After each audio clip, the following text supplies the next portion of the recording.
Coach, a great team win tonight on both sides of the court, offense and defense.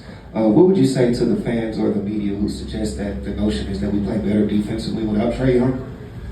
We've been working, defensively for a while. It's just it's an everyday thing, and it's something you have to do as a team. And obviously, the game that Dyson had tonight was unique. I don't want to ever take those for granted. But there were some individual matchups tonight and some coverages that I thought we did a pretty good job executing. When we didn't, they took advantage of it, and I think you saw a stretch like that as well. But by and large, when our defense is solid, it gives us a chance to run. And that's when even if we're not running for layups or open shots, we're just better offensively when we're looking at it. Just quickly, is Zach still on a minutes restriction following that ankle sprain? Is Zach still on a minutes restriction? What's your question beyond that? Is he still on a minutes restriction? Yeah, those things. I mentioned that one time because there was commentary about, his performance when he came back. But I think that's something that our health performance talks about. I'm not going to get into guys' health. Appreciate the question, though. I understand. Of course.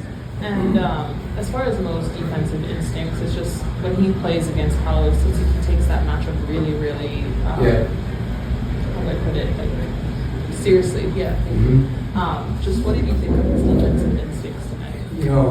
He's got great instincts, and I think, one of the things is his ability to defend the ball in multiple positions, and then also in help positions when he's coming over to contest or rebound.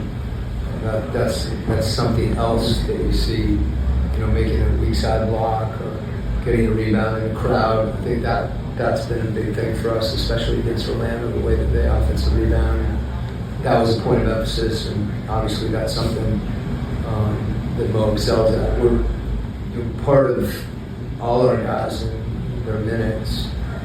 When we want to play the way we want to play, guys need to be locked in, they need to be running, they need to be moving, they need to be defending, and minutes are going to vary from game to game.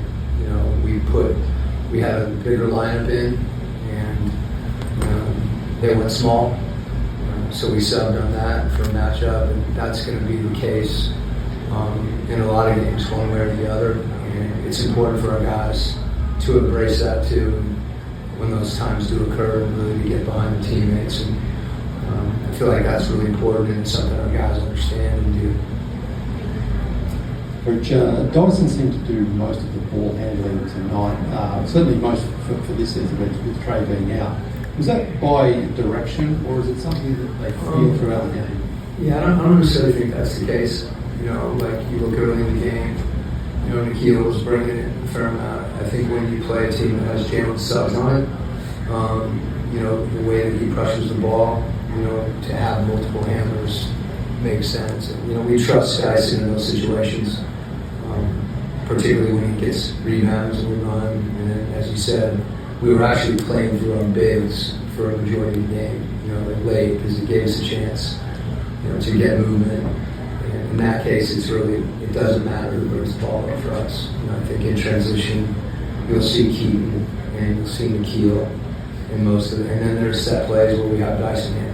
So it's good to have guys that can all take care of the ball and all pass the ball and play for each other. And I think that's what you saw from Dyson a lot tonight. One of the things when he doesn't have the ball, he's able to catch and try closeouts. So a lot of good things happen when those guys, share that responsibility. Coach, I wanted to slightly piggyback off of Lauren's question, just in the matter of with the way that Orlando started to go on a run and how offensively Zach was playing tonight. Was there any thought of kind of turning back to him late in the game? Well, Zach played 25 minutes and had a really good game. If you look through our rotation, he's going to play 25, he's going to play 30. Felt like he was playing really well. If you look at the stat sheet, everybody's, plus. So different combinations. I think we always try to be careful not to fixate on one player. And in this case, that means Zach had a really good game, particularly finishing transition. Guys were finding him from three, and it felt good to see him kind of get on track again and play with some confidence in those situations, because we've seen him do that. But there's going to be times when we have Luke in the game for his ball handling. There's going to be times when we have Mo in the game for his defense, and it's one of those situations where if we sit here and start to critique rotations and minutes, I could go into a little diatribe about why I played everybody, why I did, and why we substituted when we did. We took Kristaps out and played through O because he was playing well. We played a matchup game, so I'm not going to do that. And I'm not defensive about it. I kind of don't understand the question. What are we asking? Should Zach play more? So, is that the question? Yeah. Okay. Well, I think we had a lot of guys that played well. And there's going to be games when Zach plays more. There's going to be games when Zach plays less. Some of that will depend, on who's out there, on our combinations. And as I said, the reason that I'm offering this is because I think it's important to understand that it's not one player. That it's multiple guys, and that's how we have success. And it's important for our team not to worry about who's getting shots, who's getting minutes, all those things that kind of go to a focus of my individual team, my role, my bad. I just want guys to go out and play together. And Zach did that tonight, and that's why he played really well. How did you see them respond to the Bane ejection? I feel like these games have been physical, and I don't think I think we continued to play the way we were playing. When the game got harder for us is when we fouled, and we didn't get stops. We're taking the bottom of the net, and then able to set their defense, and their physicality becomes more of an issue. So, I think whoever they have on the floor, he's obviously an excellent player. I don't know that impacted the game.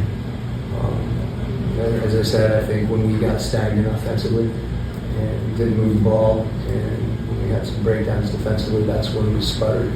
And that's when we made the comeback. There was a couple times we were up 20 and we just couldn't sustain that, and then they cut into it. So I think it's a good game for us to understand that and how this team needs to play together to be successful. There were a lot of free throw attempts on both sides, but it was the most you've had in the game for about a calendar year. It was 42. What kind of leads to that? What kind of led to that today?